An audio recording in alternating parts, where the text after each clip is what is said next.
Hello, and welcome back to the LJL OU, covering the LJL 2021 Spring Split in English as a fan broadcast. Welcome one and all. We do, of course, have the third of our games today to bring to you, which will be V3 Esports. First time on the riff for them today versus AXIZ, who we just saw take down the Rascal Jesters in a late game affair. One thing which I want to bring to both of you two is about kind of actually the mix of old and new in both of these teams, and actually how in most of these lanes we have a little bit of the old versus a little bit of the new, at least towards the LJL. I want to talk about Honey and Hoglet because they performed so well in that last game, and they did do last week too. They're going to be up against Hollow and Mugen. So Lexi, if we can go to you first, stepping in as the color caster, are all taking over my shoes and I'm taking over yours. What are your thoughts on this jungle and then the bot lane matchup for both these teams? I just have to say, amazing introduction. It's almost like I heard myself for part of that. I may say, I was like, am I talking? And I didn't realize. Anyway, anyway, who am I? Hollow and Mugen versus Honey and Hoglet. Honestly, if you just look at raw stats, raw amount of games played and anything else, Hollow and Mugen do have this advantage coming into this matchup. However, Honey and Hoglet, as we've already seen from the interview that we were able to hear from Senju Poro, this is a team that is really kind of being rallied behind Honey and Hoglet. We saw in their game just versus Rascal Jester that they were against some veteran players, especially in that bot lane when you consider Soul, Secret, and Hachamecha. This is a team of rookies who are like, all right, just listen to our guys that have been here a little bit longer than us. They have an idea. Let's listen to Hoglet. You can do it. And damn, AXIZ did it. It's going to be a lot harder versus V3. Like, yes. Rascal Jester are like the training wheels. You're taking the training wheels off versus V3, and there's not going to be anywhere near as much as safety net. I guarantee you Ace isn't going to miss as many ults as Recap because, let's be real, Ace is far more challenged, and he was the world's competitor. He absolutely was. And so what you're saying is there are no training wheels, so best get that hard hat on and make sure you got your knee protectors on. Don't want to scrape up those legs. So Sam, now moving over to you and your opinion on a couple of these things. We heard again in that interview, which was so helpfully translated by Sergio Poro over on our Discord, which you should totally join, by the way. The link's below the stream. So Sam, I guess so one of the things that AXIZ was saying is that they appreciate being aggressive and they appreciate trying stuff that's new. On the side of V3, we look at Mugen, we look at a couple of their players, and they play a lot of the standard meta stuff, but the one person for me that does tend to step outside those boundaries a bit more often than not is Cog in the top lane. He's going to be going up against, of course, Inno for the side of AXIZ, so this is, again, old versus new. What do you make of this matchup, Sam? So, I think I also want to call out another one of those phrases that came out from that interview. Thanks again for the translation. The fact that Inno said, yeah, Grims have kind of been rough, and I've been getting kind of blasted. And Cog, you know, has actually, on his time here with V3, kind of proved to be a fairly stalwart and scary-looking laner. This guy's been willing to pull out the Jace, and not only pull it out, but look good on it. And the Gragas too, right? As well. Yeah, exactly. Pulls out the Gragas as well. Whereas Mugen, of course, you know, is a good Nidalee player, can play Taliyah and the likes as well, and that potentially puts Inno into a dangerous position, especially if he is a little bit uncertain in terms of his laning prowess at the minute. So this could be a point of strength for V3 Esports, especially if on the other side of the map, like the likes of Honey in particular, have been running rampant over the last couple of weeks. So running rampant for both these teams in certain scenarios. However, of course, neither of these teams are undefeated. V3, of course, did lose to Detonation Focus Me, and that's not really something you can hold against a lot of teams. But I guess we've talked a lot about AXIZ. We had that game of theirs beforehand, of course. So Lexi, V3, world's competitors, coming out of summer, we had a lot of high expectations for them. Playing not so great for them, but then coming into this split, they rebuilt. And even though it felt like a lot of their players might be side grades, trying to find that unique synergy that the old V3 team had seemed like a tall ask. Based off their first week and now coming in and seeing actually the level of competition in the LJL is not low. It's definitely, we see a lot of these lower teams hitting above their weight from what we considered. V3, where do you think they slot in amongst these teams like the Rascal Jesters, like AXIZ? Do you think that they are a step above them? And if so, why? Yeah, I think they're definitely a cut above the rest. Part of that is just due to the ability of this team fundamentally replacing members like Boogie, who was a beast in the jungle, absolutely definitely won MVP of the jungle in the 2020 summer split, especially. Muujin is actually filling shoes for what Boogie, and hilariously, Muujin had done a lot in his career leading up to before him coming to the LJL. He'd done everything that Boogie couldn't do, especially when you look at the Flash Wolf time in both of their career.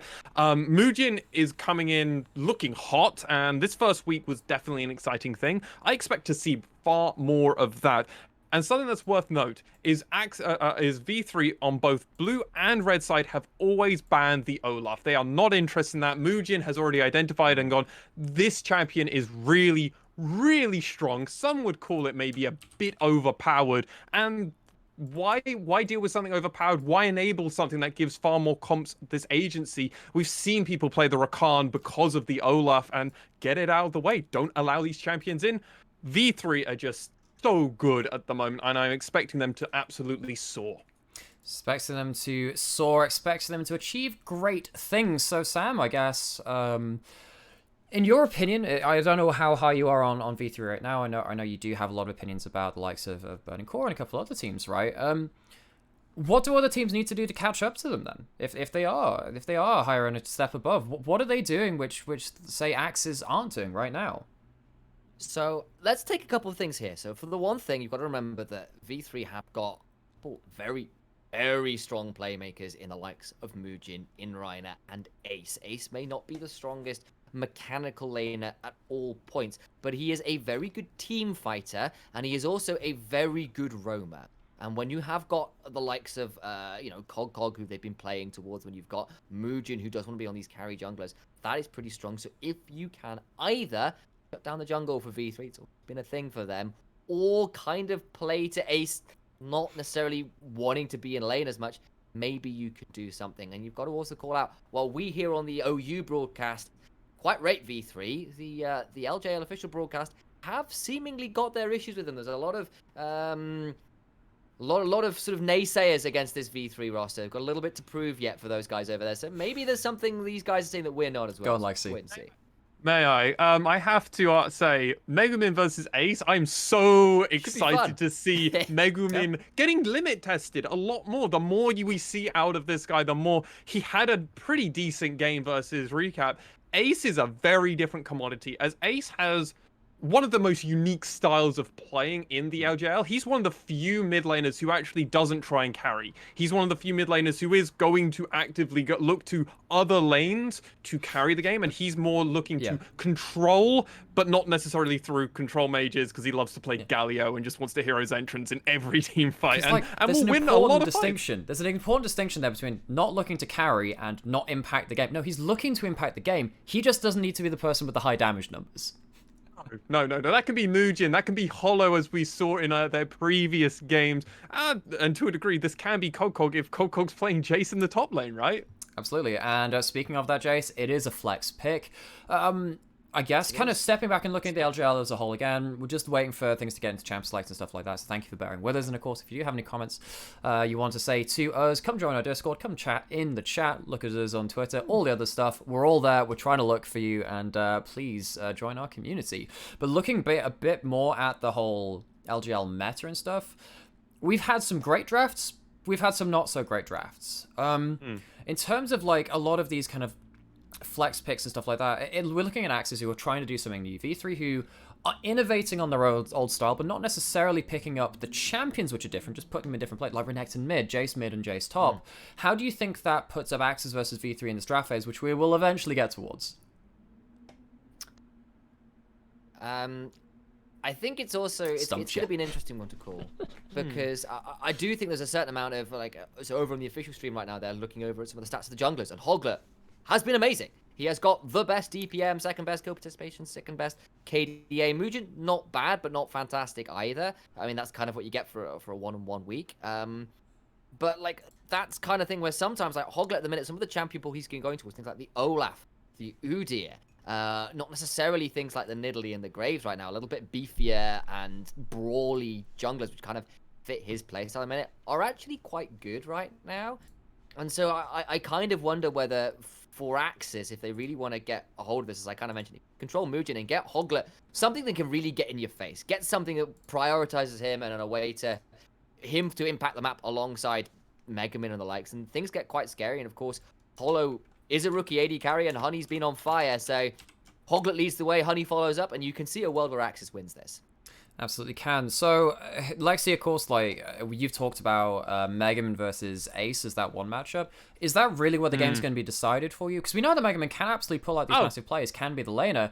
Ace doesn't tend to focus on that lane. Heck, even looking at their Hawks game, V3, say, for instance, Ace had a really good game on that Jace, but it wasn't about killing their lane opponents, more about just affecting their team fights. Is it still going to be these mid laners where the game's really decided? And if so, is it going to be in lane? Do you think they've got the matchup for that? Or will it just, again, be like those team fights? A mid laner matchup does not matter at all for this game. I am expecting it to just kind of be two champions that are in lane with each other, but not a lot of action happens around them. Megamin, yeah, almost like a handshake. It's similar to top lane, except it's just happening in the mid lane. I'm actually expecting the top lane to be a far more important part of this map. I expect Cog to be requiring a huge amount of attention, and either Hoglet or Mugen trying to get the one-up over one another. So, one-up over one another. Let's see if they can get a one-up over each other in the draft. We're into it. It's on screen. Take it away, you two. Thank you so much, Nymera, and it is my pleasure to have Mass Swan on the desk with me here, casting for this one. V3 will be on the blue side, AXIZ on the red, and V3's roster, as always, this split is Cog, Mugen, Ace, Hollow, and Reiner. And for the side of AXIZ, we got Inon, Hoglet, Megumin, Honey, and Nihon in the side, of the red side, rather. There. Words, they come to me. They do. Indeed. AXIZ have gone towards a very top lane carry focused bans. Of course, Jace is a flex pick, but that is Jace, Camille, Renekton all off the table. They do not want Inno in a difficult matchup. They want to take as many of these aggressive lane bullies off the table as they can. Other side, of course, V3 got rid of Hoglet, Olaf. They got rid of the Pantheon, which is very strong at the minute. Of course, Aphelios away from Honey, which means it's a first pick Kai'Sa. Aphelios kind of been seen a little bit more recently as something you can pick into Kai'Sa. But of course, we saw it in the last game. The man of the bear slap. It will be Udyr locked in first for AXIZ. Yeah, we're seeing obviously the Kai'Sa ban, as you've already mentioned. Kai'Sa is just such a high priority pick champion at the moment. Udyr and then Xayah responded with little. It looks like we're going to be seeing maybe some jungle stuff. We have to see where that goes. What's important to note is at the moment, we have definitely seen 100% presence of this Kai'Sa, and this Kai'Sa is only going to continue going forward with that. V3 looking to do similar things with their draft as we've seen before. Interesting to see the direction. We get that Lilia, and now we're seeing that Azir be hover, but no, of course, no, it's Orianna. Of course, and that does mean that V3 have got themselves a Lilia. Last year, of course, Boogie was a big Lilia proponent. Mugen also this year going to be picking that one up, and they've got themselves some fairly big wombo combos there. A Lilting Lullaby into the Shockwave, definitely pretty deadly. Of course, AXIZ has already proved a propensity to be able to play around the likes of Orianna. Last game, they did pretty well with it. Megamin will lock in a Syndra. I believe that's his second game of Syndra this split, and little note over from production as well. Nymera is just calling out that Ace will be picking up Orianna for the second time ever in his competitive career this time out. His first time was last summer, where it was a loss to DFM in the finals. So hoping it'll be a little bit better performance this time out from Ace on the champion. But it's a fairly standard matchup, at least at first, and you called it in the pregame, right? Probably going to be just two champions in mid, and it'll be these guys wanting to come into team fights, and the rest of the map will perhaps be a little bit more volatile. Yeah, Megaman has played Syndra before. We saw that in Scouting Grounds. He had a pretty decent performance on this, so this is definitely a champion that he is mechanically secured on. However, whether that actually equals into a carry potential, we will have to wait and see. If we have a look around and see where there are still openings, top lane, obviously Graga's still open for Cog, and we saw an amazing performance from him. Obviously, supports are still around. Reiner loves to play that Thresh and Leona. He obviously got a loss and a win, whereas Alistair and Galio were on the table for the support of AXIZ. So there's a lot of different options here. These supports definitely do share pools, but they go in different ways depending on their comp. Man, AXIZ have literally banned 5 kind of top lane champions. I understand that Set is a lot more flexible. I understand that Jace can occasionally go mid for V3, but they just want to make sure that Inno's fine. He's got himself that Gnar, which is, of course, is pretty high priority. Cog thinking about the Scion here, which is perhaps not what we were expecting from Cog, but you've got to remember he was also a very good tank player and was okay at playing the weak side last year as well. And if they are wanting to index more towards this Kai'Sa, want Muujin to be playing around the bot side, having a weak side top laner like Scion makes some sense to me. I'm really surprised that we just didn't see the Gragas get picked up. Ah, fair Versus enough. Anar, in a lot of times, it's just like, okay, well, I can farm with my Q, I can heal through my passive, like, I can just kind of deal with Nar's quote-unquote poke. But okay, it's not the best thing for the comp, especially when you can have a casket pulling people away from a potential Orianna shockwave. Can be really awkward, whereas Sion does offer that initial tank line. We do see Leona locked in. We're going to be seeing if we've got like a Rel to be able to play here. Obviously, Alistair's a very standard pick into Leona at the moment in the metagame. We are True seeing the enough. Thresh being hovered, but I would be surprised a little bit more if we see that. Okay, they've gone for the Thresh, and that at least means that Thresh can reposition Xayah and Syndra. And I can understand that when you've got a Leona and a Scion running at you, ways to keep them safe is have Thresh a little bit way behind these mobile carries and pull them out to safety. So it is kind of definitely been a high-ish priority right now, but I do agree that, the likes of Alistair and Rel have definitely been, if you're wanting to fight a little bit more, they've been your calls. But Thresh, a perennial pick in the bot lane, whatever meta you're in. Yeah, Thresh is always around the meta. The only reason I'm more like hesitant on the Thresh is because, well, we just normally see Alistair in this exact spot if you go by standard typical drafts that you do see. Overall, pretty standard stuff from all of these junglers. Still seeing a high presence rate from this Renekton and Gnar in the top lane. Kai'Sa obviously always being played with. Xayah definitely becoming more and more common as a counter pick just to try and nullify. Obviously Xayah's ult is great against Kai'Sa's ult. Kai'Sa jumps in, tries to get on top of you, and then you're immediately like, nope, I'm up in the air, I'm jumping away, I've got a Thresh who's going to flay you away, prevent a lot of that initial burst that Kai'Sa can offer. I would give it slightly favored to the side of V3, but AXIZ definitely have a lot of ways of winning this, especially with the Bear Man himself. Yeah, I kind of agree. There's a few options here. Like, of course, Syndra, Thresh, good options for pick. Udyr as well, if you can just run at someone and slap them in the face, that's a good option. You've got Gnar as well, if you can find the Mega Gnar. It's just easier options for V3 when you've got a Leona who is just all about finding the engages. Of course, Leona plus Ori is a good combo. Lilting Lullaby, Scion can unstoppable onslaught at people. You can at least see these guys have definitely got very obvious ways to engage. And hell, honestly, the likes of Lilia, Orianna, even Leona to an extent with the Solar Flare, not bad at disengaging either. So I need to see a bit more finesse from AXIZ if they want to pull this comp off. Yeah, AXIZ have definitely picked the more difficult comp. So there's always the idea of how complex do you try and make your team and how much of a skill intensive champion do you want to play versus how easy is the champion to play, meaning that you can just always pull off more difficult moves in team fights and coordination. I would argue V3 technically have the easier comp, even though you have got an Udyr on the side of AXIZ, Sure. but there's a Thresh. There's a Syndra. Syndra has one of the easiest early games and laning phases, but when you come to mid to late game team fights, she is so hard to know where you're meant to be positioning, how you're meant to be using your bolt, how to stun, the placement slows. It's so difficult as Syndra as opposed to your laning phase, which is actually super easy. Which just means... Yeah, go for it. I mean, I guess my thing with Syndra, right, is just like, if you burn your scatter the week and you don't hit anybody and suddenly you don't have flash, things get scary, especially when you are into a Scion, into a Leona, who really can jump on you very quickly.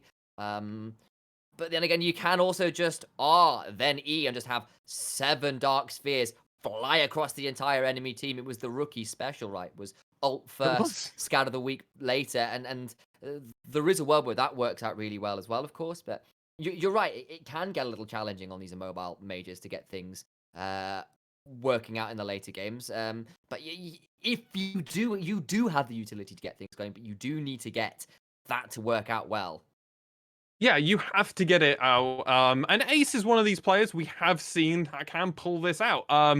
But at the same time, if a W goes missing or a Q doesn't quite hit the target they need to, or maybe he has one less ball than he expected, it can go completely differently. However, you have got Lilia, so the Lilting Lullaby from her ultimate is going to be able to do some crazy stuff. And we have already seen Muujin, I believe, unless I'm already thinking, oh no, he played 2 games in Italy. I just expect Muujin to be kind of take over from Boogie, who we saw doing very, very strong things on this Lilia over and over again. I'm just so used to V3 junglers being able to do a huge amount.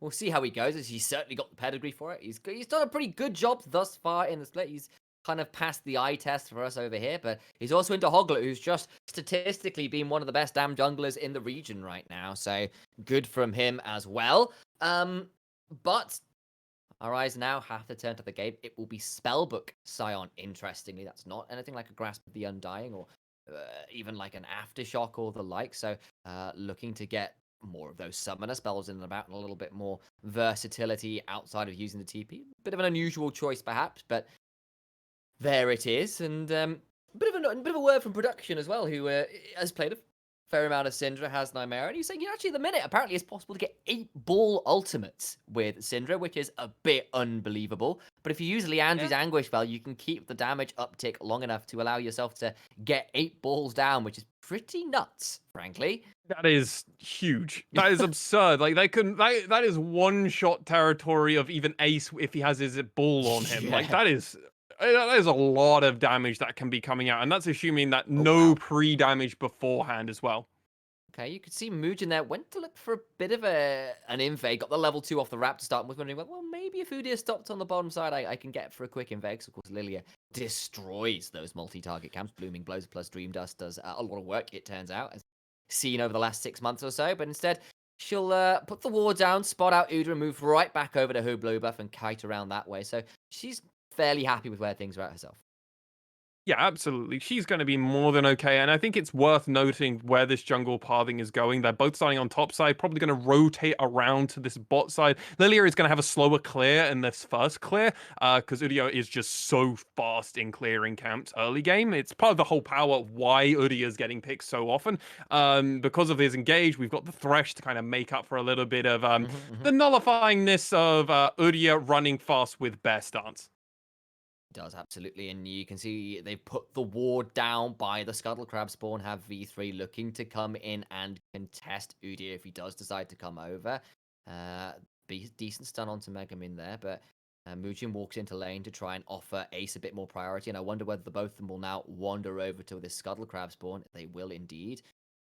Bot lane, bit more tempestuous right now, though, so maybe Udyr actually, with that sweeper, will come over and take this ward out and look to take the Scuttle Crab themselves. AXIZ fighting back in that bot side, get themselves their own priority and prevent the contest. Yeah, this is currently everything's going very standard. Udyr has an early game that Lilia doesn't really want to have to deal with at this point in time. She needs to get it going a little bit. Udyr will have their way with the deer, but it looks like Hoglet's coming in for... No, he's just looking around. He's just saying hello to Ace. How you doing? I'm walking on. I'm going top side. I might go help my top laner, who is pushing up pretty deep. Fantastic hook, Nemo. That was beautiful. Takes Reiner straight out of the Zenith Blade. Clips at least prevents too much of the damage coming through. But of course, Muujin has given up double scuttle. Udyr gets to walk from bot to top river, gets both scuttles early on. That is a big deal for junglers early on. Of course, there's slightly less experience in it than it used to be. And it's not got the healing power that it did in last season. Of course, that's now been moved over to Gromp of all things. But it does put things in an interesting spot. Honey has cleansed. Reason he's relatively happy to be stepping forward, especially because sort of ward in the bush that Reiner was in to ensure he can sidestep best he can. Yeah, and I think Honey's going to be looking to try and set up a freeze here. It all depends if Nemo is actually coming back down and is going to be in there in time to help tank that wave a little bit for them with the Lantern as well. It's going to be important to see if they can get this freeze, because then that's going to deny a huge amount of this early game lead that Hollow and V3 have gained in this bot side. If you just look at the CS, 10 CS already difference. There is a large amount of them in this turret, but they are actually crashing. Yeah, they are. It is. They do manage to push it forward a fair amount, and they'll manage to clear it up and keep this CS lead relatively even there. Nice back timing for V3. They do get themselves a Dirk onto the Kai'Sa early, looking for that Q evolve as early as you can, of course, once you get to that Mythic. See how it plays out from there. Ace teleports his way back to mid lane and shoves this one out. As it stands, things relatively even right now, aside from a slight lead for this Udyr, who, as we said, has hit level 6 very early on in this game. Of course, quite as big a deal for the Udyr as it would be for the likes of Muujin. But here come Hoglet and Nemo looking to trade on in. Blooming Blows comes through. Reiner possibly in a spot of bother here. They've not used a Scatter the Weak to go onto that. And a bit of contest around the vision. And Hoglet feeling pretty strong and very confident stepping forward into this red side jungle of V3. Yeah, I mean, this is just the difference between Lilia 5 and Hoglet having 6 already. Obviously, the ultimate for Udyr isn't really a thing. He's gone Phoenix stance anyway, but it is going to nullify a lot of the power that Muujin is going to have. They're not going to get this dragon at the moment. They're looking to clear out the vision and then probably try and do something in this bot side. If they can't make anything, they'll then rotate back around, probably with the assistance of bot side to get this, especially as Muujin is going towards top side, identifying that they probably can't fight over this first dragon. Maybe set up for Rift Herald in the next minute.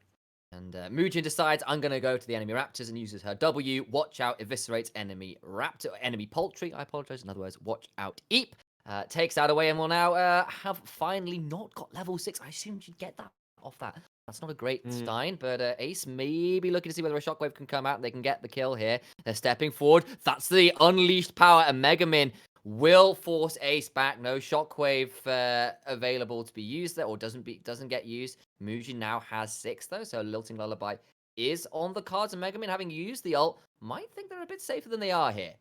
All right, there's only 4 balls. Okay, looking to try and get a bit more. Muujin does indeed just help clear the wave out, and that's about all it is. And all the while, AXIZ got that Drake down the bot side, so not a lot found there for V3 in the mid lane.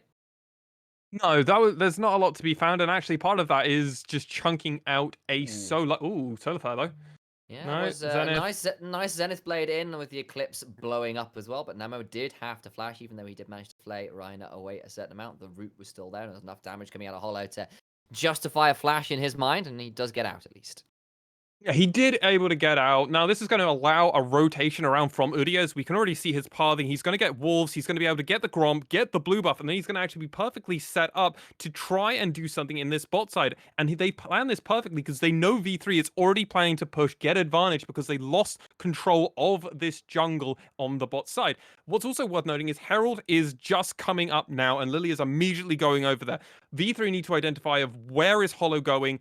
Reiner's coming up to help. Trouble here, actually, a little bit. He used the ultimate, didn't hit Inno, but he's roaming forwards and has found Muujin. Flash for that Blooming Blows, Lilting Lullaby. Goodbye. Nah, Inno gets baited and instead will go down. Good use of the flash from Muujin, who will now rotate over to the Herald, having got that Scion first blood of all things. Spellbook Ignite, thank you, production. Beautiful. From Cog. I mean, Spellbook on Scion isn't actually something we haven't seen before. We saw it a few times before when Paz was playing the Scion a lot over in the LJL in the summer split. However, this is new for Cog. We haven't seen Cog play this Spellbook Pantheon. Ooh, Flash in from Honey, but the Solar Flare is Ace. Used the cleanse earlier. Now Honey is desperately low. Hollow gets the kill in the 2v2, and he got a little bit too eager while the rest of AXIZ are over by this Herald. Good kill for V3 in the bot lane. And V3 are slowly finding their momentum. However, this is another mutual objective going over to the side of AXIZ at the moment, assuming that they're able to secure this Rift Herald, which Hoglet does, also powering up his jungle item to become permanently part of him, has gone blue, which I know can be slightly controversial. There is this idea that sometimes you should go red, sometimes you go blue. I'm a blue fan myself. As we come into this replay, this is just textbook example of how to get a kill onto a Xayah, who does have her ultimate currently up. However, the Zenith Blade comes in, cleanse back around. No mana, man. He got no mana. And that was just pretty simple from Hollow to follow up with because of the ultimate on Kai'Sa. So far, V3 have the kill advantage. AXIZ have objective advantage, especially with this Rift Herald. This is going to allow them to push in one of the waves. I'm not sure where they're going to plan to put it at the moment, or a lot of the waves are kind of neutral or even, so they need to kind of decide where they want to push. I wouldn't be too surprised if it's around this mid lane to unlock their mid laner. Kind of agree. Now, to see how they play it out, of course, it's that slight gold advantage for V3 right now, but it's only 100 or so gold. Partly because, of course, there are some decent CS advantages, particularly for this Udyr over the Lilia right now. Decent Mega Nala. The Wallop did miss, and that's actually going to be a bit of an attempted turnaround from Cog, but the Unstoppable Onslaught is shorted. I won't make any stock references quite yet on one. We'll Sure. instead... I'll save that for later in the cast. Something about going to the moon, right? To the moon. But with that, it's like where is AXIZ? Like, who is actually in the lead of this game? Because both these teams are actually extremely close. We haven't got huge item spikes coming out here. It's actually going to be super important to recognize where we're going with this.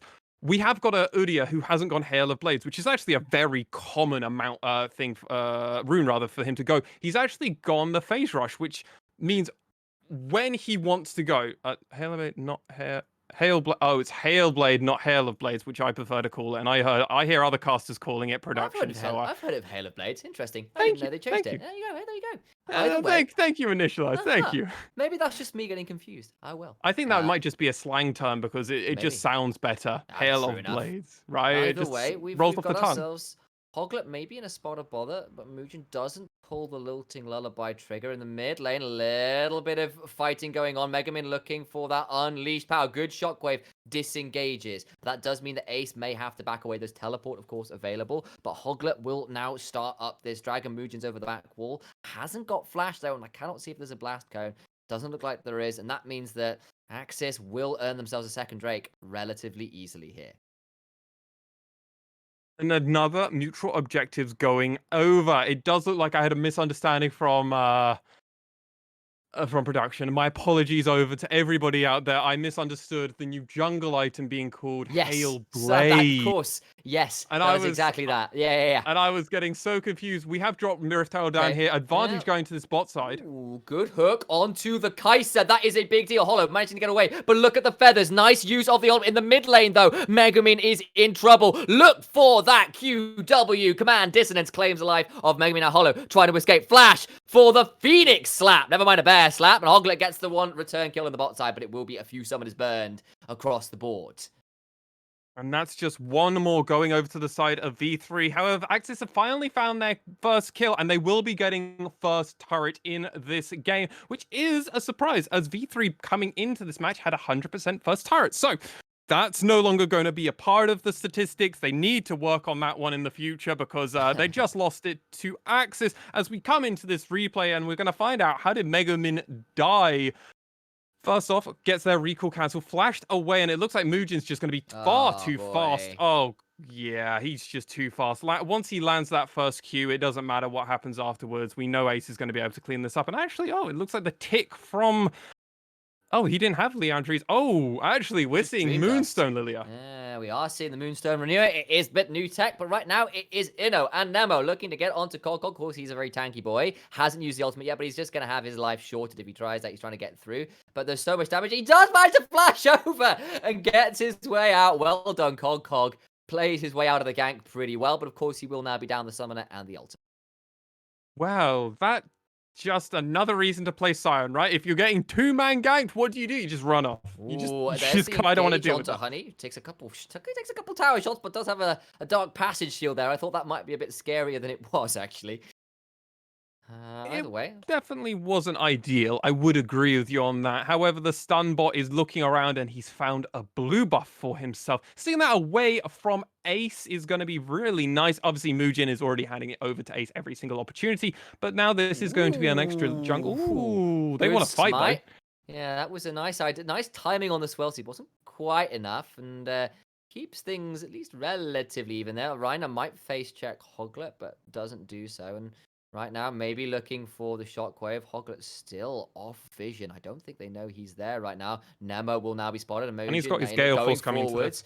Here comes Cog as well. They have pulped the Lilting Lullaby onto Nemo. Solar Flare as well. They want this kill. Watch out. Eep is stopwatched. Beautiful play there. Now Muujin in trouble. Flashing over, but finds Megamin instead. Gets stunned in place. Dark Sphere's coming out. Now Reiner flashing away. Look at the Lilia, though. She's caught in no man's land. And I think maybe AXIZ might want to try and retreat and get a hold on her. She's going to try and recall. They won't find her. And somehow, someway, nobody dies in that engage. So many ultimates expelled rather, but not many of any summoners really. At the end of it, you can kind of just call it a neutral, well, we just slapped each other around a bit, but Hoglet's looking for a stun. Yeah, he gets a bear slap onto a Scion, which I don't think is necessarily. That's great, mate. It's not gonna leave you with a kill. I don't think. Max value, I promise you. Hollow though is going to be trapped in the tower for a little bit because he's got a wave to clear out. And AXIZ are here in force. Muujin has recalled though and is back around about. Cog gets hit, but again he's pretty damn tanky. Reiner looking around. Hollow also looking to get in. Of course, can kill her inside around. But V3 have started the fight. It's onto Reiner. They're flashing forward. Get the mega. Nah! Into the wall. Onto Reiner, who is sure to fall. Decent amount of a chunk onto Hoglet, but V3 back away with the man down. What's really worth noting here is that the bot side of AXIZ pushed in the bot side wave, meaning that if V3 fully committed to this fight, they could have lost at least three waves over into this bot side turret, which was just crashing. Ace is going to run over to there to try and clean up a lot of this fight, but they are losing the Rift Herald, and they also gave another kill over to AXIZ. Remember, V3's edge in this game at this point in time had been getting the kills in this game. This hasn't been happening, and Hoglet just got his chem tank. If we thought the Udyr was already scary, it's about to get a lot scarier for the next 5 to 10 minutes. Phase Rush, Chem Tank, Bear Stance Udyr is a very, very fast, like, wild man. It's sort of like, you're walking through the forest, and there's this man in a pelt comes screaming and running at you, slaps you in the face with the power of 1,000 suns, or at least one angry bear, and it doesn't look so good. No, and this dragon is up, so we're definitely going to be seeing another fight from both these members. All right, Cog's come down bot. Herald summoned in mid. It is that counterweight we love to talk about. They'll get themselves priority in there. V3's bot lane looking to try and hold on their best they can. Cog, though, is off vision and is in a fantastic flanking spot. Muujin's over here as well and starting the bowling galley. Lands one onto Inno, but that isn't enough to pull the Lilting Lullaby trigger. And Muujin might actually step up to start this one up. Instead, finds another Swell Seed onto Inno. Nemo is stepping forward as well. Ace around and about. Look for the Solar Flare on the flank as well. Cog stepping forwards. This Behemoth Scion there. Finds the Decimating Smash as well. But Inno does go Mega. But he's at about half HP. And V3 now starting up the Drake. AXIZ grouped up, looking for something. Over the back of the wall go Hollow and Reiner with the Blast Plant. Inno running out of Mega Gnar now, so that's a big deal, and that means V3 feel they're comfortable to step forward as Cog buys time. Reiner goes in with the Solar Flare and the Zenith Blade. Muujin still finishing up the Dragon. They get it, and they get out. They're looking to see whether they can potentially chase a little bit further, but AXIZ are starting to disengage. Lilting Lullaby, though, they're going on to Megamin, who does flash out. That will probably stunt that engage, but Megamin is down the Summoner as well now. Really well played and juggled by V3, having Reiner really far up with Cog, the Solar Flare onto the Xayah, really forced off a lot of AXIZ's engage into this dragon fight. Once that had happened and Honey was stunned, the members of AXIZ basically went into, oh god, it's more stealing. They went into just like a damage prevention mode and protect the Honey mode. When that was engaged, all members of AXIZ were like, okay, we need to back off. It's why we saw Megamin flashing, even though he necessarily might have not needed to. It's far better to flash, prevent anything from happening. It'll be up for just after the next dragon fight. So with that timer, we'll have to wait around. Baron's coming up, so they're not going to be fighting around that particularly often. Neither of these teams have got an extremely fast Baron this early on, thankfully. Though you could argue to a degree that AXIZ actually technically have the faster Baron. So we'll have to wait and see. Lilia is pretty damn good as well. So I mean, I suspect both these guys hit about 23, 24 minutes and quite capable of taking these downs. Let's check in a little bit on the items here as we're heading towards the 20-minute mark. And you can see it is Mythics in for everybody but the sports. Gale Force Peace for both AD carries. Liandry's Anguish was the choice for this Orianna, whereas the Ludens for Syndra. Chem Tank, as we mentioned, for Udyr. Moonstone, as we mentioned, for Lilia. Of course, it's that Frozen, I think, is it Frozen Gauntlet? I believe called for Sion. I don't think it's Frozen Fist. That was the old name for the Ornn upgrade, which I don't believe it's called anymore. I do Still a believe you're little. correct. Good. Glad I've got that one. Whereas Nar still waiting on his.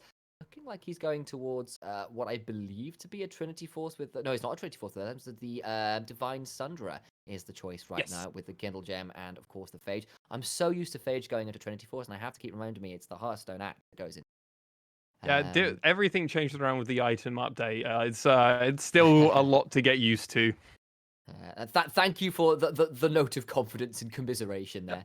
It's all right, mate. It's all right. Don't worry about it. I have no idea what's going on half the time in my game. Force. It's like, it's a Sheen item. It's not the Trinity Force because it's the Phage. What is it? Oh, yeah, Divine Sundra. And it came in literally as I was thinking about it. So there you go. At least the right kind of timing. Either way, that leaves us with mostly first items completed at the 20-minute mark. And V3 looking to siege in mid. They are going to look to siege in mid. Honey is AFK farming in this top side. Inon is AFK farming in this bot side, so they're getting a lot of value from the side lane pressure at the moment. They do, and V3, I kind of like the idea in some ways to head over and try and get that mid tower, but it definitely leaves them to losing that mid lane out here. It's more gold into Honey, who is kind of in a decent spot, right? He's got 2 items compared to the 1.5 of most other people in this game. That's a nice solar flare, though, and that will just be a rapid pick onto Nemo, who goes down before you can blink. Good pickup. It might be a little early for Baron, but might give V3, on the other hand, an opportunity to shove in mid without the Thresh there to make it a even fight. Yeah, absolutely. It does look like the side of AXIZ is going to be able to defend this and kind of force out. They do need to get prepared for this dragon, which is coming up in 1 minute 20, as you highlighted. Vision will need to start going down, and Honey is still in this top side. However, Ace has decided to match that with the push and push up this top side. It's going to be important, this wave management coming into this dragon fight. We're already seeing that Inon is still playing this Gnar on the bot side. Obviously, it's just kind of the Sion and Gnar pinballing it back and forth as we have to get ready, and one of these teams could just go, okay, you take the Infernal Drake, we're going to just rush the Baron and we're going to force a fight around it. I don't expect either teams to do that. Neither of them are particularly far ahead and have that advantage, but crazy things have been known to happen in the LJL. Absolutely, and of course, Udyr, not a bad tank for a Baron. You've got a Gnar if he gets that Mega in alongside the Thresh. Definitely have the opportunity. On the other hand, you've got a Sion and a Leona plus Kai'Sa and Lilia. Like, that is good Baron damage for them as well, but probably a minute or 2 before they realistically desperately want to start that. Hoglet might be in a spot of bother there, but does manage to run his way out of a dangerous spot in the river and has secured that Scuttle Crab. Big swell seed there, but they don't pull the trigger. It only would have been onto Hoglet and Nemo anyway, which is probably not the best target. Hollow pulling that single target at Cathian Rain, but Hoglet pretty damn tanky. And 5 seconds until this Infernal Drake, pretty much summoners and ultimates up across the board, Lexi. I think we're in for a big fight. We're in for a huge fight here. The Frostfire Gauntlet that Sion has picked up. Will we see it work? Thank you, production, for that. Beautifully looked on my screen with the multicolored text. Huge fight's about to come in. If one of these members, well, either of these teams can take it as it comes. Hoglet takes a huge chunk, but it was a nice disengage scatter of the week, but that does put Hoglet in a difficult spot. The Leandry's kept him burning. Look for the death sentence. That's a big one. It's on to Rhino, who does try and get out with that Zenith Blade. Decent shockwave onto 3, but Honey avoided it with the Featherstorm. Hollow is not in the fight. He's over by the bot lane. They're trying to win this in a 3v5. Now Hollow is here. Inno has been exhausted. Will fall out of Mega Gnar soon. Cog gets a huge decimating stash. Ace has also massively full HP, and AXIZ need to escape. Big lilting lullaby. They get 2. The decimating smash destroys Nemo. The Acathian Rain the other, and it ain't done yet. Flash, blooming blows, and the Dream Dust was sure to put AXIZ to sleep. Honey knocked up, cleanses, but gets shut down. Kai'Sa finds her market. It might not be a void monstrosity, but a Vestian will just do as well. And at V3 find a massive fight and don't lose anybody. Also, they lost Ryan and he respawned. True, they lost Reiner, but Reiner was a sacrificial lamb, and they're more than happy to lose it. They didn't lose him at an ideal moment, but a huge amount of that Reiner actually offered had already been done and thrown onto Hoglet. What's worth noting is Cog is just so tanky. He tanks up about 3 members of the enemy side of AXIZ, and when that happens, he's able to land the knock-up, which allows the Lilia to run back in, knowing that a lot of stuff has been actually expelled from the side of AXIZ. The Lilting Lullaby comes in, and it's just going to be so important when we see this. this. As you can see, Kogkog is going to be able to tank this for so long. Watch this. He's just zoning all the members of AXIZ on his own. And he's still going. The Thresh Lantern, everything gets thrown out, right? Nimona can't do anything. Boy. And then this Lilting Lullaby comes in, sleeps the members of AXIZ, and they just get to completely get run over at this point. It doesn't matter that the side of AXIZ were landing a lot of damage. Like, let's not get this wrong. AXIZ played this fight as well as they could have. They land so much damage, but the problem is key members in that fight went down early on, and they weren't able to capitalize on so much going down on Reina early on. Those are some nice numbers, but look on the other side. You can see all of that damage, over 4k from both the mid and AD carry of AXIZ. But it's on to the likes of Reina and Kogkog, and Kogkog got to stand in a bush with a control ward and fully charge a decimating smash, even though they were going at him. Solar Flare, though, it's not done yet, and Nemo gets eviscerated. Hollow plus Ace is a lot of damn damage. AXIZ will at least get a mid-tier 1 in trade, but they've got to be afraid because I don't think V3 are done yet. Hoglet, though, is a very speedy man, and Inno all the while has been split, pushing away, and that could be a victory condition in and of itself. This not the easiest for V3 to answer. Yeah, absolutely. This is something that AXIZ have been doing all game. They've been constantly pushing and pressuring the waves on the side lane. It's why the gold lead is still so close, even though V3 have so many kills. It's because AXIZ have been playing the side lane, the micro game, so well. They've been just everywhere around the map. Actually, I think I'm using my terminology incorrect there. It's the macro, isn't it? Technically, yeah. I'm like, sure? said it. It came out my mouth, and I'm like, wait, no, you're an idiot, Lexi. All right. Anyway, continue on. This is where we're seeing a lot of different stuff. From the side of V3, they're realizing that, okay, AXIZ are actually beating us when it comes to the side lane pressure. That's fine. What we're going to do is we're going to keep forcing the fights. We know we've got Hollow, who's already got so much gold funneled into him. Okay, he's on 3 items. He's got the rapid fire cannon. We're going to be able to do so much around it. We just need to play around it and force some avenues and find some team fights. They absolutely do. And the problem is as well, like we mentioned in the last fight, Kogkog is just so hard to deal with, frankly. You know, he's got himself a bloody heal right now because he's got that spell. More healing. Oh, right. And of course, like, there's no last whispering, there's no Lord Dominic's regards, and that means this Scion is very tanky right now when he's got that Thornmail in inventory as well. Hoglet steals away a red buff at least, but Syndra plus Xayah without an LDR is not the most tank killing ability, frankly.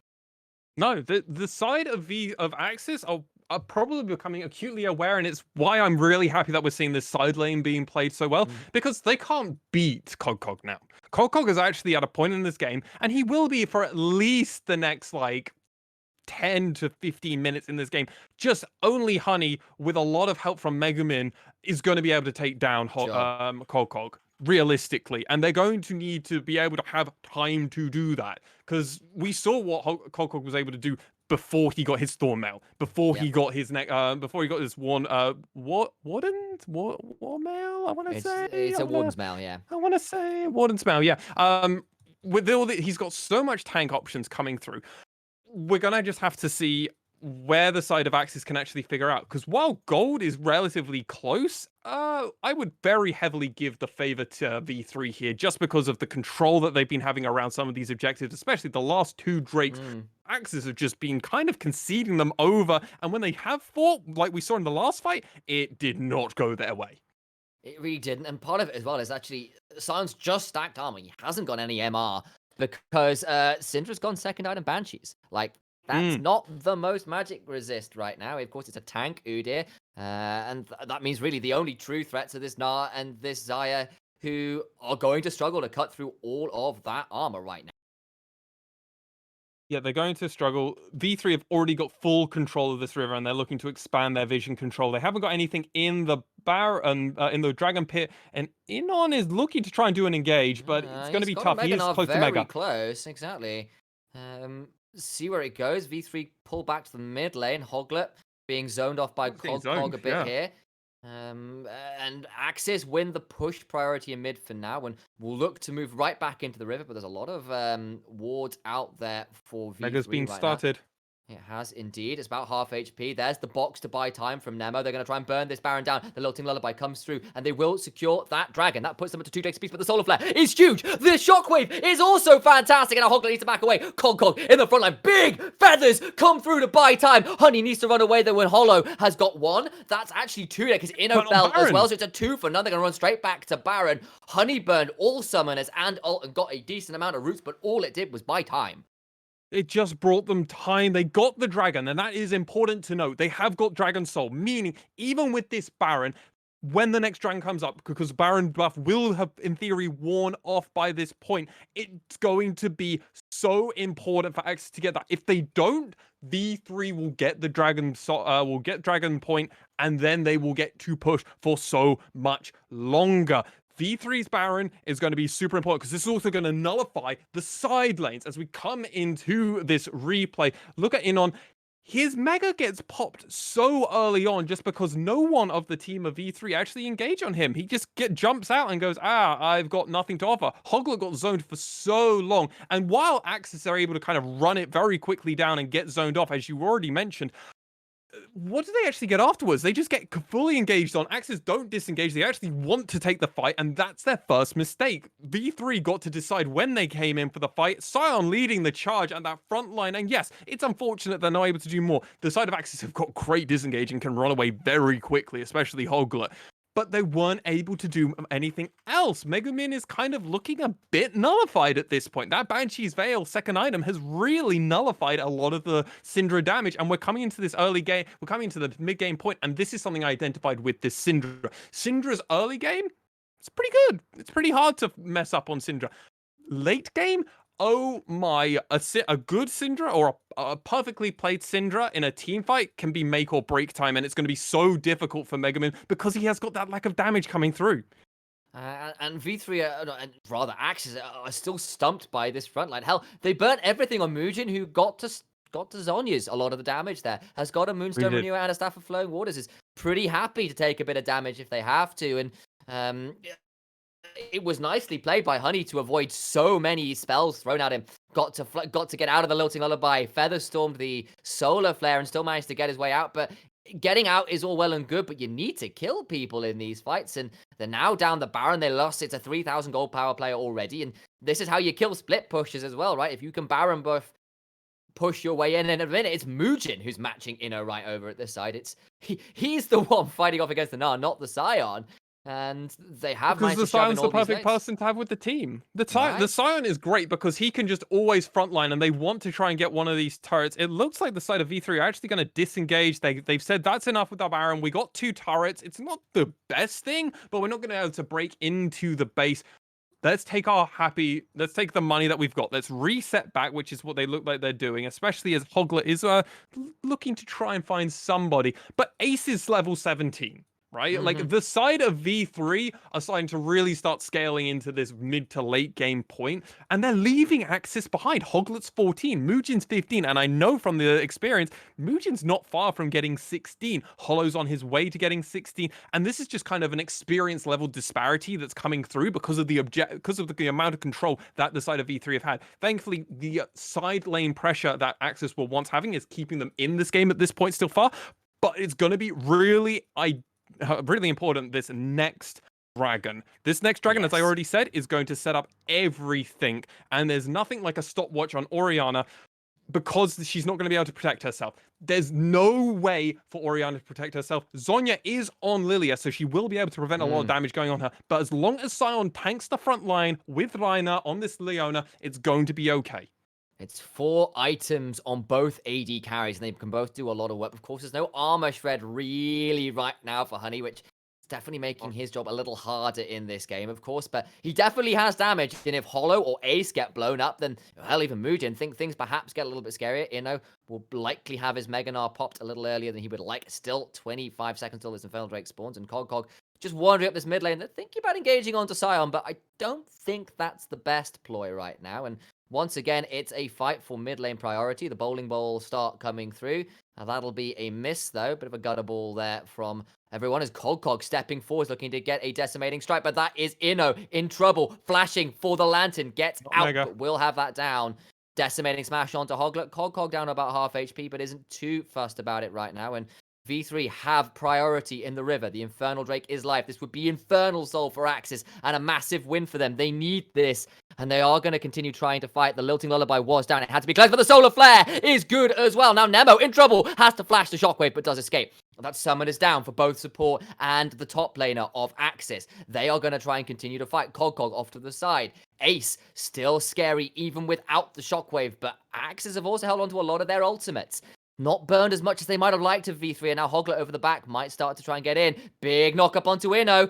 Zenith Blade misses. He gets to hop away. Hoglet in the back of the Infernal Drake pit is in a bit of a difficult spot. Reiner flashes for something, doesn't find it. Reiner getting hooked. The Shield of Daybreak will not be enough. Honey gets Reiner. Inno is so low in the front line though, and Hoglet is dead. Brittly in trouble as well. The Lilting Lullaby is back, and goodbye, good night, and welcome back to the league. Honey though is still alive. The turns it around. He survives, and he is still a dangerous threat. The problem is Hollow has got a lot of HP, and V3 will still get to move over and prevent this Dragon Soul. Hoglet, though, coming around, might be able to get in for the smite. He's going to get close. It's going to go down. He won't get there in time. Now, Hollow stepping forwards. It's over, but that was a very well-played fight, and Honey finding 2 kills out of nowhere at the end of that. He is showing why I brought Stux in this man at the beginning of his rookie debut. Those mechanics on Honey are showing that there is still fight, and the amount of power that Zaya, I know my Nightmare is watching this going, wow, I've got my level 7 mastery and I don't even know if I could have done that. The Solar Flare comes out and really zones a lot of the members of AXIZ. However, what's happened here is Cog has tanked so much damage throughout this fight. They need him to be the front line. The problem is he took so much damage. He took over half of his health before the dragon had even spawned, which is actually a huge degradation over to the side of V3. However, they've been able to lower a lot of the health bars from all of the members of AXIZ except for 2 of the key carries. They're able to push this down, and Honey does get fined by Reina, and now Hollow rather. And now this beautiful Lilting Lullaby coming up. Remember, Lilting Lullaby was used at the very beginning of all of this. But the Gale Force, as you just mentioned, saved Honey from that Lilting Lullaby, causing more problems. But Lilting Lullaby coming up twice because of its cooldown being so short is really helping. And this is why people play the Moonstone build. That's a bit scary, but now Cog has found Honey as well. And fortunately for Thresh, Shirelia's Reverie will ensure that Thresh escapes, but now V3 are looking for another fight. They want to connect with a few more of these ultimates this time. Solar Flare didn't find as much as they would have liked. Shockwave only really burnt the flash last time out, but this does mean that Honey is down the cleanse this time and needs to be a bit more afraid. This Baron is going down so low. Remember, Hoglet has not got flash. I have frozen. I have no idea what's going on. It's a disaster, but still, Lilia has managed to secure the Baron. That's good. And now Nemo gets the kill back, or rather, Hollow gets the kill onto Nemo. Hoglet trying to run out and escape, but will not because the Acathian Rain is pouring down, and a Plasma Stack will ensure a double kill for Kai'Sa. And I don't blame AXIZ for trying that. They needed to prevent Teleport in. They're not done. Oh god. Here we go. Cog's in behind. Honey is stuck between a rock and an unstoppable onslaught. Uses the Featherstorm and is escaping. Good flash. But that is both the summoner and the ultimate down for Honey. And that's a big deal for this AD carry, who is so much of your threat now.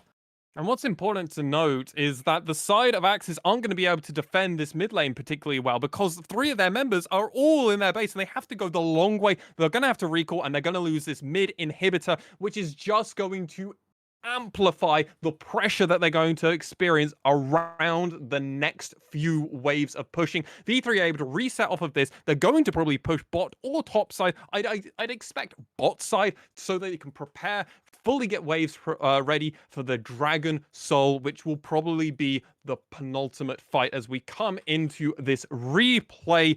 Hoglet is getting zoned out already by Hollow, and that's a really important thing to note because he's not able to get into this fight. When that happens, oh wow, I just saw Thresh get absolutely deleted. I didn't even realize it went that quickly there.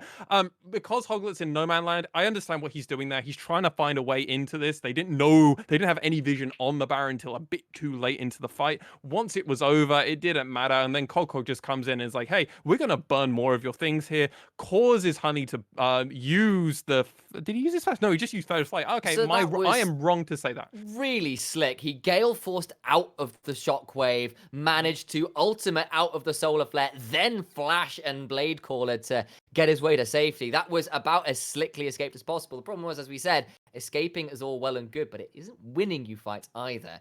Probably stop them losing the game, though, potentially, because, of course, without Honey, things could look even worse for AXIZ. And, of course, now at 5 items, this Xayah is about as strong as she gets, but hasn't gone for anything like a Lord Dominic's Regards, has gone for the Mercurial Scimitar for more safety, but could be a little bit risky in terms of trying to kill off Cogcog. They're going to step forward here, Hoglet on the flank, and some damage. They get a hook onto a super minion, which is not what they were looking for. Solar Flare to come up with that lilting lullaby. Honey's in trouble, but it's got a QSS. Now surviving Hoglet in the front line. Zenith Blade onto the back line as well. Inno trying to buy time nearly at Meganar is a big deal. Maybe look for the re-engage.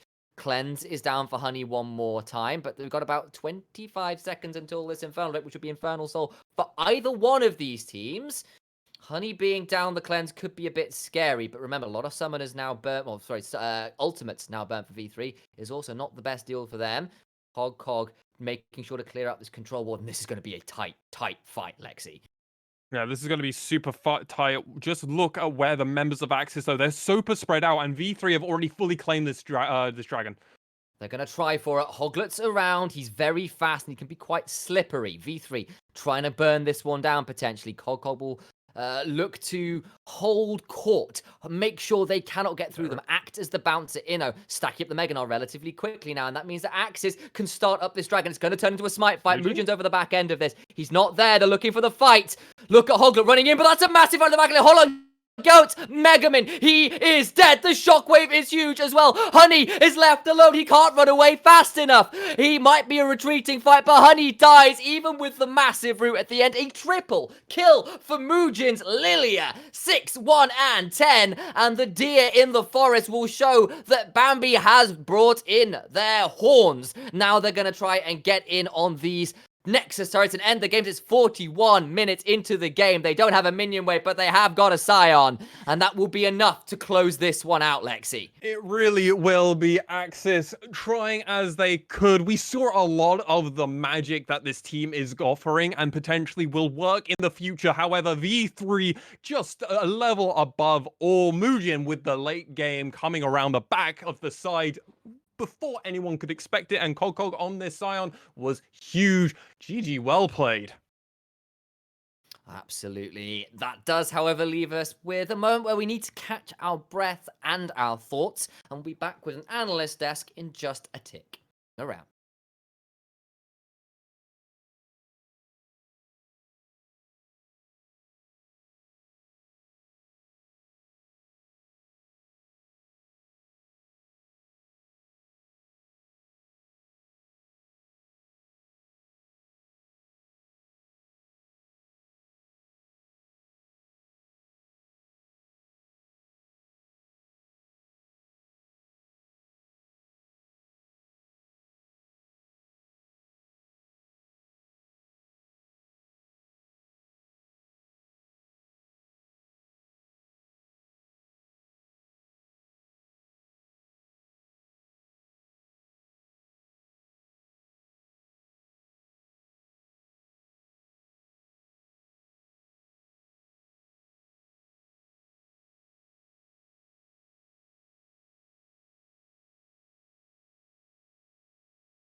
We're back once again, and it is after our third game of the day, and that game was, of course, the game where V3 just took down AXIZ to go 2-1.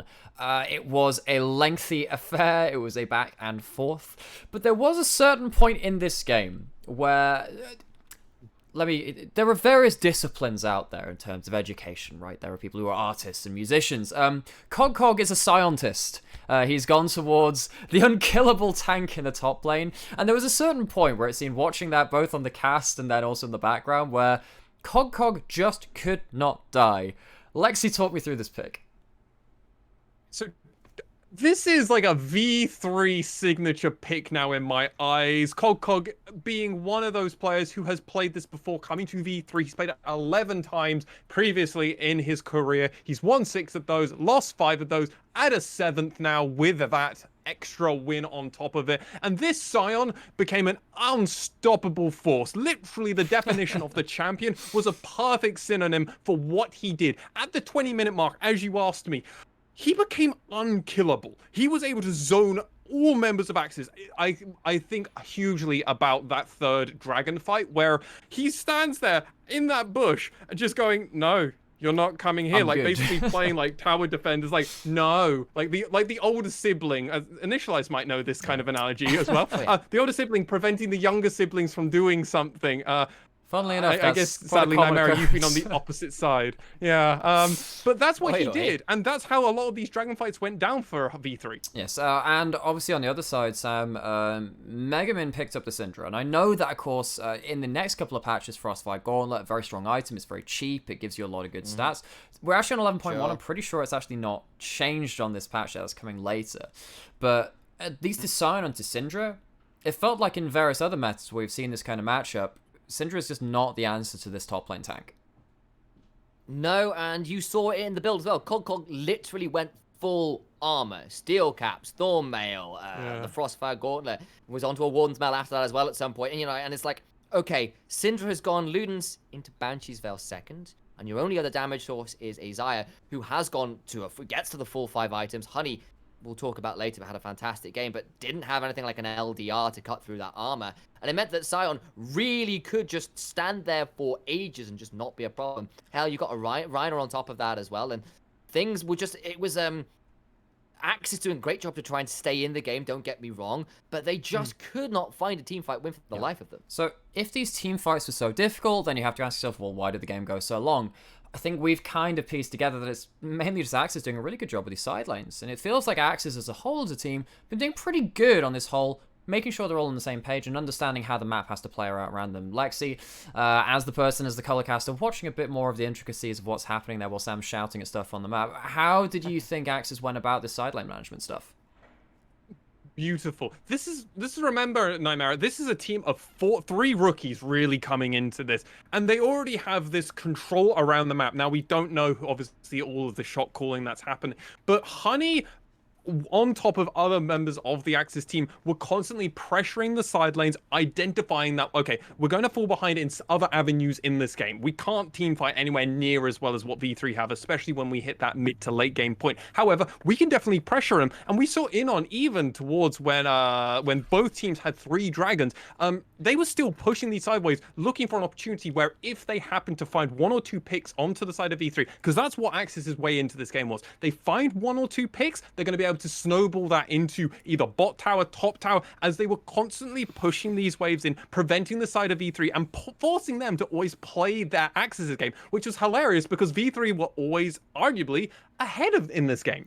And one of the reasons they were ahead but couldn't necessarily capitalize on that is that often when you go into team fights, you need to kill the AD carry. Now, Honey did not make that easy, Sam, did he? Oh, no, he did not. It's And pantomime do now, not get apparently. me wrong. Oh no, he didn't. Oh no, we. Oh boy, no, we're way out of season for that. It stops now. But yeah, but of course, the likes of Ace, of Mugen, of Hollow, hell, the whole of V3 actually had a really good game. They really, really did.